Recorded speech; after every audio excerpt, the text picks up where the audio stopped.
It's one of the most iconic images in cinema history, a woman painted gold. This was the bullion-based assassination method for the title villain in Goldfinger. His henchwoman Jill Masterson helped him cheat at cards, but when she became Bond's ally, Goldfinger had her killed via a 14-karat solution. Now, this is a Bond movie. The science is questionable at best.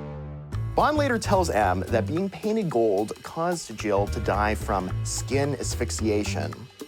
He says that it's been known to happen to painted cabaret dancers unless they leave a small patch of bare skin at the base of the spine. Now, Sean Connery is so authoritative when selling that bit of pseudoscientific nonsense that many believed such a death was possible. Urban legend soon had it that the actress who played Masterson, Shirley Eaton, had died herself. We've always known that the Bond franchise has a license to shill, and Eaton being painted gold was such a striking image that it ended up everywhere, including on the cover of Life magazine. Even people who hadn't seen Goldfinger were aware of it. So the urban legend that she died had a very large audience to take root. Two things got the myth started. The first was that Eaton only had small parts in a few more films before retiring from acting in 1969. And for some, I suppose, just stepping out of the spotlight is a kind of death.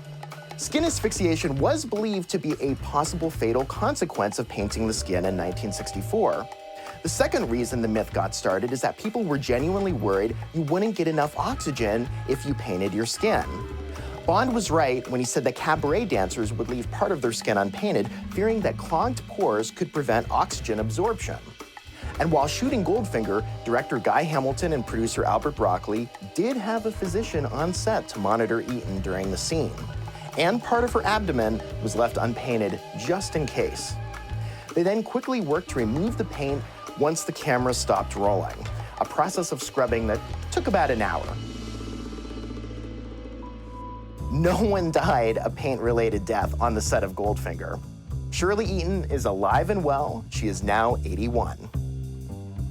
And we now know you can't suffer oxygen deprivation from having your skin covered in paint, but being covered in paint can still have a detrimental effect to your health and indeed kill you. It can cause you to overheat and even be at risk of heat stroke.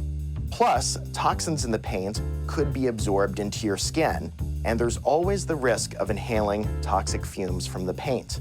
This is why huffing paint is a terrible idea. And of course, other actors have painted their skin for roles, Jennifer Lawrence in the X-Men films, and David Cross in Arrested Development being two notable ones. But there was something about Shirley Eaton and her Golden Girl look that just goes to show that an image can take on a life of its own.